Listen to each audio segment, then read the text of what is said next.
con rồi đó. Mới khoảng 4 tháng. Tham quan vườn chuồng thỏ.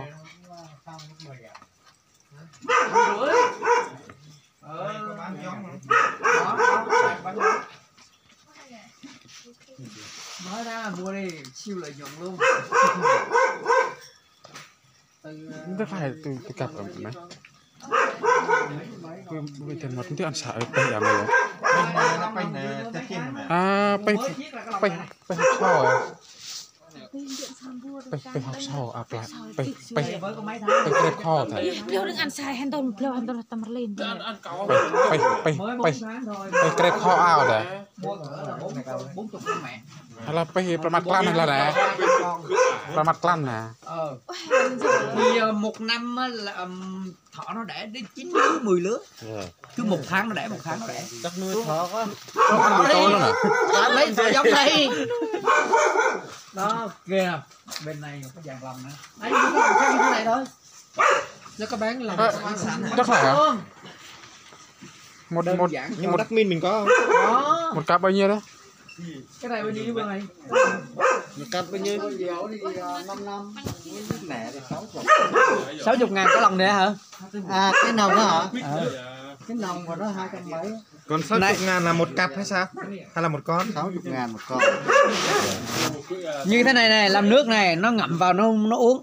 Nó cứ ngậm vào nó múc xong là nó uống nước á. Thả ra là nó đẩy lên, mình không cần phải đổ nước. Giọt rồi. Chỉ là một cái bọc nước đó, bọc cái chuyền dây thôi. Tới là nó uống thôi, tự nó uống. Phỏng vấn đi, nói đi. Anh em nuôi thỏ đi, nuôi thỏ siêu lợi nhuận luôn. Một năm thỏ nó đẻ khoảng là 10 lứa, mỗi lứa vậy là khoảng là bình thường là cỡ 7 con. Các anh em nhân lên là cứ một năm vậy là anh em có 50 con thỏ con. Mỗi con bán nó được 60.000.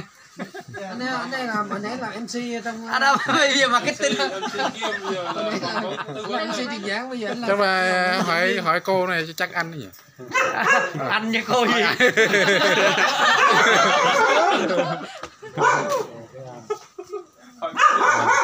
Thật đó, cái này anh hồi chiều mình nói chuyện đó, anh mới nuôi 4 tháng, đúng 4 tháng, bữa nay khoảng 300 con thỏ.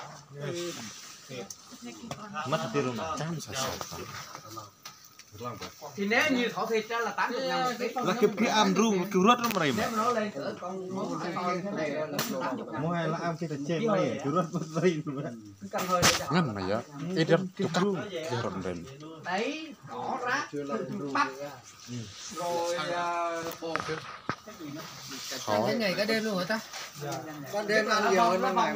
Bộ ăn lặp xe lên ban ngày nó ăn ít. Thỏ nó ban ngày thỏ rừng là ngủ.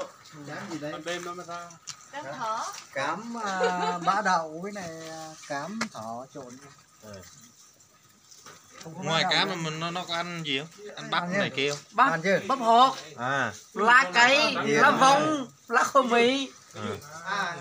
Nói chung là dễ ăn. Ăn cái gì đó mà Hôm nay ruột hôm nay. ăn ngày đó. Con đó. Đây là mô hình nuôi thỏ siêu lợi nhuận nha các bạn. Gần nhà Con thỏ này nè. Nó có Và bây giờ là gần 30 ngày nó đẻ xong, 5 ngày sau mình thả được. gần tới giao thừa rồi, mọi người đang 30 ngày là nó đẻ. Thì một năm vậy là nó đẻ. đang xem cái quy mô nuôi thỏ của ông anh. Thỏ là một năm nó đẻ đến 90 lứa. Hôm nay đi nếu mà bình thường thì khoảng một con thỏ mẹ khoảng 50 con thỏ con là bình thường. Nó đẻ được 50 con thỏ con. Cái này mới đẻ. Dễ thương này. Đó nữa. Do nó không kế hoạch, không tập vọng gì đó. Không quy hoạch đúng rồi. Nó không có kế hoạch.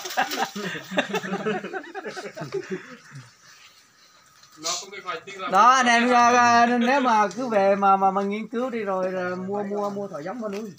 Không bao giờ cầm một cái rất là lời.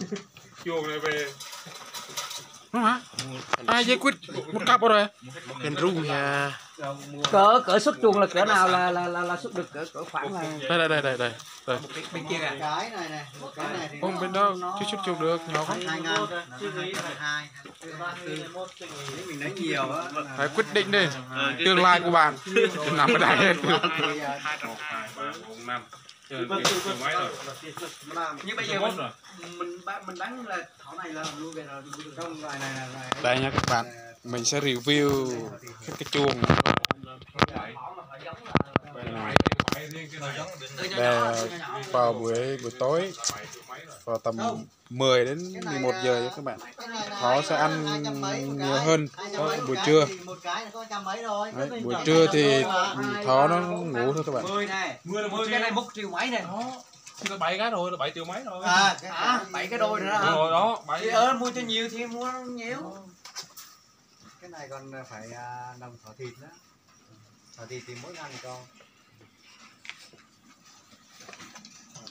Rồi ai có đam mê hay nhu cầu nuôi thỏ thì Hồi đó là anh em cũng vào đây là lấy giống mà nuôi. anh em quyết định là mình nói với chuẩn bị là giết thỏ con nó tiếp.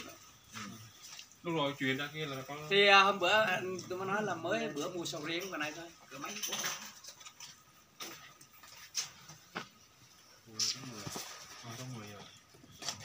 10 bây giờ mới hết tháng 12. mua 10 mấy rồi. Cạnh hết đường đó. Đủ cái này to. Theo mẹ là sao rồi? Không có giống đâu đây. Cái này là nó do con mẹ đen thì nó đẻ ra. Vậy là đây là một lứa luôn à? Mình tách ra nhé. Thì vào là thấy thích là thấy ham luôn ha, ông nào bỏ vợ. Cái chuồng kia còn màu trắng kìa. Chứ mấy giờ đi ngủ, mấy giờ chú đi ngủ. Lúc đam mê